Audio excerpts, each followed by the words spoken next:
Simão, vi um vídeo teu nas tuas stories, muito giro, meu. Estavas a dançar balé na sala da tua mãe. Estava. Foi mais ou menos assim. Eu já estava há mais ou menos 2 minutos e meio a dançar balé. Estava tonto com tanto rodopiar, entretanto a Sona aparece e disse assim: "Ah, uau, faça outra vez que eu filmar", e eu: "Isso vai dar errado", mas eu dancei. Tu E viste, Tiago? pronto. A minha mulher mostrou-me. Claro, claro. Eu nem tenho A tempo, piada né? foi a Ana lá dentro a perguntar: Simão, estás bem? Ele, não! Não, estou tonto. Eu acho que vocês não percebem, aquilo foi uma ponta que se partiu Aquelas sandálias, não é? Que tem. daquelas pantufas ou sabrinas ou whatever. Aí, epá. Não foi A uma cena questão de graciosidade, porque o Simão aquilo que tem mais é graciosidade, como vocês sabem.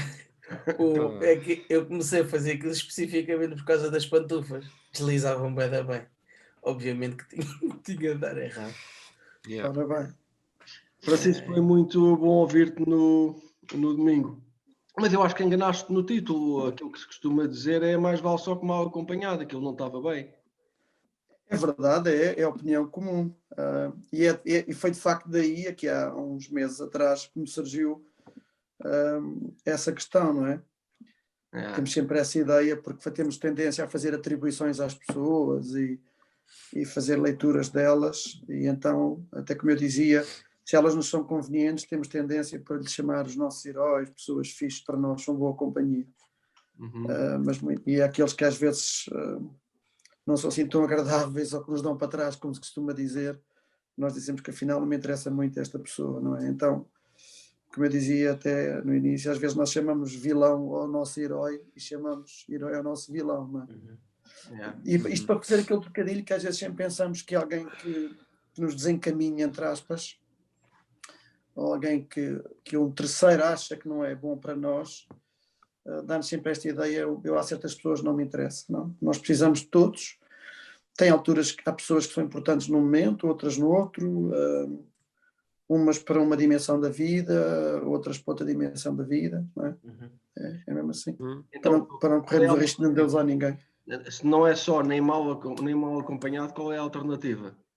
Assim, para quem não tenha ouvido ainda a mensagem de domingo, como é que responderias?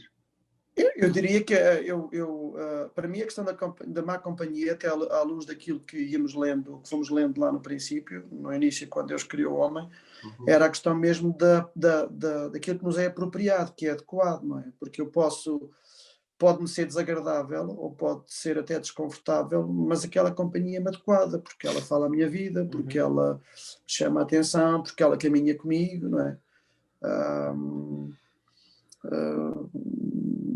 Portanto, eu diria que não há mais companhias, há companhias apropriadas para momentos, para tempos da vida, e há companhias para a vida. Por exemplo, a minha mulher é companhia para a vida, os meus filhos são companhia para a vida. E tenho amigos que são companhia para a vida, não é? Também, isso é verdade. Tiago, tu estás aí agora num emaranhado de obras, tem Mas dado... estou bem acompanhado. Mas estou bem acompanhado. Eu estava a ouvir o Chico e estava a pensar que muitas vezes, por causa do risco das más companhias, nós acabamos por não abrir a nossa vida, por não partilhar mais de quem nós somos, ou de arriscar o suficiente nos relacionamentos para depois as coisas correrem mal, não é? Por causa das más companhias, então isolamo-nos. Por isso é que dizemos que mais vale só. Mas a verdade é que eu acho que vale a pena o risco, mesmo que haja essa possibilidade, porque os relacionamentos têm tudo para dar certo, mas têm tudo para dar mal também, não é? É gerir essa tensão entre o que dá certo e o que dá mal, que está o segredo, não é? Daquilo que ouvíamos no domingo. E como o Bruno estava a dizer, é verdade.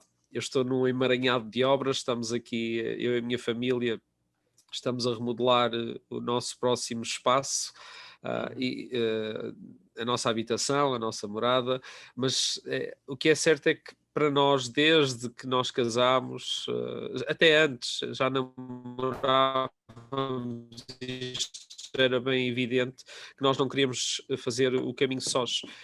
A Ruth é uma companhia para a vida. os filhos mais tarde, o Chico estava a dizer que são companhia para a vida, às vezes, não é? Porque eles, entretanto, Chico, tu já começaste a libertar os Todos, filhos todos. para a vida deles, não é? Já estão todos fora de casa. Mas pronto, mas ainda assim de vez em quando vão estando na tua casa. Mas os amigos também, não é? E nestas alturas a gente percebe que esses investimentos que nem sempre correm bem, os amigos estão lá connosco a ajudar, a carregar, a pintar, a partir, a fazer tudo o que é preciso, porque a gente corre o risco dos relacionamentos. Portanto, isolar não faz sentido mesmo. Não quero estar só, ainda que por vezes isso implique a companhia não ser a ideal, mas eu não quero estar só. Uhum. Ou pelo menos a companhia ser desconfortável, não é? Sim, porque é. Às vezes é.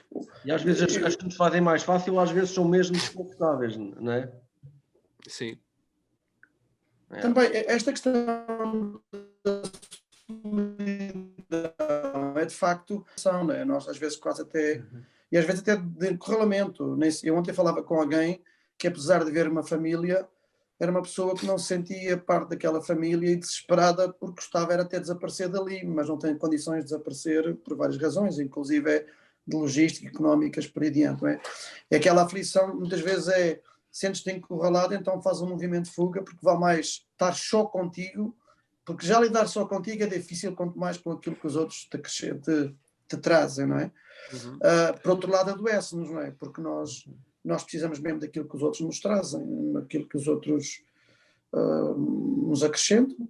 Como de resto, isto é uma questão complicada, ou melhor, às vezes nós é que não pensamos, porque pensamos em função do que sentimos e não daquilo que são as realidades, que é que eu também tenho coisas que faz falta aos outros, e se a gente pensa assim, eu isolar-me dos outros, aliar-me, é quase como que abstrair e privar os outros de mim, daquilo que ainda há de mim, bom de mim, aquilo que há de Deus em mim, aquilo que... Estou a tentar fazer aqui uma coisa mais transversal, até para quem nos ouça, que eventualmente não tenha uma relação com Deus, porque este é um princípio, como de resto todos da palavra, que se aplica a toda a gente, aqueles que são discípulos e os que não são discípulos. Por outro lado, os outros às vezes têm para mim aquilo que me faz falta, e eu estou feito, desculpe a expressão, tipo mono, metido no meu buraco, à espera que venha um anjo trazer-me as coisas, não é? Mas como eu dizia no domingo, os anjos não têm, quer dizer, os anjos do século XXI não têm asas, têm 2 bracinhos e 2 patitas, não é? Então há aqui esta dicotomia entre quando eu me isolo faz-me mal porque eu privo os outros daquilo que há em mim, e quando eu vejo os outros a beneficiar de mim, eu não sei quantas pessoas, e acho que se eu vos conheço, a mim é um boost, porque dá sentido de propósito, dá sentido de significado, perceber que a minha vida ajudou alguém, até inclusive, não foi o caso, Tiago, desculpa, que a minha vida também não permite, se calhar estar a fazer obras, ajudar o Tiago em obras, porque é aquela satisfação de participar do bem-estar e do alívio de alguém que apreciamos, não é? Então isso para nós é benefício, e se estamos próximo dos outros que até têm uma coisa para nós, benefício é, portanto eu acho que temos sempre a ganhar. Agora, como tudo na vida, tudo tem um preço, não é? Como dizia o Tiago, esta coisa de eu estou a investir, estou a dar, mas depois tem uma fatura a pagar, e isto é preciso gerir. Esta é uma tensão natural, não há amizades nem relacionamentos sem tensão. Falando de sentido, é um facto que as pessoas são aquilo que dá mais sentido à nossa vida. Mas, e porquê é que eu digo isto? Porque as melhores coisas da vida têm a ver com pessoas, mas às vezes as maiores desilusões e as maiores dificuldades da vida também têm a ver com pessoas. As pessoas têm um papel incrível na nossa vida. E o que é triste é que por vezes acontecem situações tão traumáticas na vida de algumas pessoas, relacionadas com outras pessoas que lhes fazem mal, que elas fecham-se e acabam por perder a oportunidade de desfrutar todo o bem que poderia haver noutras relações, noutros relacionamentos. O que dizer a uma pessoa que esteja aí? Assim, eu tenho um amigo assim, médio chegado para o chegado, que passou uma altura meio complicada na vida, que ele diz que a forma como ele olhava para a vida e se sentia vítima daquilo que acontecia com ele, muitas vezes lhe turvou a visão, ou que o proibiu de ver que afinal há um dia melhor a seguir. Ou seja, ele sentia-se tão vítima e sentia que tudo caía em cima dele e tudo era uma coisa má que não dava sequer a chance de ver que há possível melhoria da situação dele, ou que amanhã é um novo recomeço. E foi interessante a conversa que nós tivemos até 2 ou 3 horas na altura, de dizer que ele sentia-se triste por perceber que ele era quem limitava o crescimento e o desenvolvimento pessoal dele e a possibilidade de perceber que estar com pessoas lhe faz bem, isolar-se não é saudável, e que muitas vezes, fruto de se sentir triste com alguma coisa, era meio caminho andado, ou de sentir o peso da vida em cima dele e que tudo era contra ele, era meio caminho andado para ele não continuar a desenvolver talentos, dons e uma data de coisas desse género. Uhum. Se calhar o facto de teres disponibilizado essas 2, 3 horas para estar com ele fez uma diferença grande. Estava eu agora aqui a pensar, nem tinha programado a dizer isto, mas se calhar mais do que dizer alguma coisa específica a essas pessoas, se calhar essas pessoas precisam é de quem se chegue a elas e com calma, devagarinho, ir mostrando que a vida é mais do que aquilo que elas experimentaram numa determinada situação. Sim. Eu estava aqui a pensar também que o próprio Jesus, ele fez-se acompanhar de companhias que nem sempre foram as ideais, né? E pelos vistos, fruto do relacionamento com ele, uma das situações que o Chico trouxe no domingo é que Deus é a fonte e não o recurso. Não é? Porque esta aproximação, quando falamos de relacionamentos, há muito aquela tendência dos relacionamentos por interesse. Não é? O que é que eu posso receber desta companhia, desta presença, desta pessoa? O que é que ela acrescenta à minha vida? Não é? E às vezes, por si só, o facto de nós caminharmos perto de alguém é o benefício e não o que advém daí. Ou seja, eu agora dizia, ainda bem que tenho amigos que me ajudam a carregar as coisas. E se não tivesse? Eu tive amigos agora aqui nas obras que disseram que me queriam ajudar muito, mas que não podem porque têm problemas de saúde ou etc. Eu percebo isso perfeitamente. Agora, eles deixam de ser meus amigos porque não há um benefício direto deste género de coisas. Jesus, com os amigos com quem ele se fez acompanhar, pelos vistos que nem sempre foram boas companhias, traíram Jesus, deixaram-no ficar mal, diziam barbaridades, envergonharam, ou seja, eles fizeram coisas que não lembram a ninguém. E os amigos às vezes também são isso, mas pelos vistos, fruto daquela relação com a fonte e não com o que Jesus lhes podia dar, a maioria safou-se, não é? 11 safaram-se bem dos 12, e acho que isso é positivo, não é? É um saldo bem positivo das relações com a fonte e não com os recursos que as relações nos trazem. Ocorre-me aqui 2 coisas em relação a isto ainda, e eu estou a falar aqui, por acaso surgiu uma ilustração que vocês vão perceber muito bem, porque vocês 3 são gente ligada ao universo da música e da multimédia. Diria assim, estar sozinho é viver em modo feedback. Vê se eu me explico. Não é? Que é insuportável, é ensurdecedor. É som. Porque quando tu estás a pensar, estás isolado, a remoer, a ruminar as tuas coisas, é como estar numa espiral destrutiva e fazer feedback, porque tu ouves-te a ti próprio, porque tu ouves a ti é mais vezes o que sentes. Eu dizia ontem a alguém até em consulta que o meu papel com aquela pessoa é ser caixa de ressonância, conseguir devolver-lhe a informação mais adequada e, como dizia o Simão, outra perspectiva para além daquele feedback, porque eu estou ali naquele contexto. Depois isto também tem muito a ver com o que acho que não sei se foi lá que eu disse na igreja ou ontem quando partilhei para os mãos em Salvaterra, e às vezes nós dizemos isso entre nós na gíria, que o inferno não é quando o dia terminar, não há lugar quando terminamos aqui. O inferno é, por exemplo, cada vez mais tenho convicção disto, pessoal, que é assim, o inferno é viver a vida sem se perceber a quem é que se pertence, não é?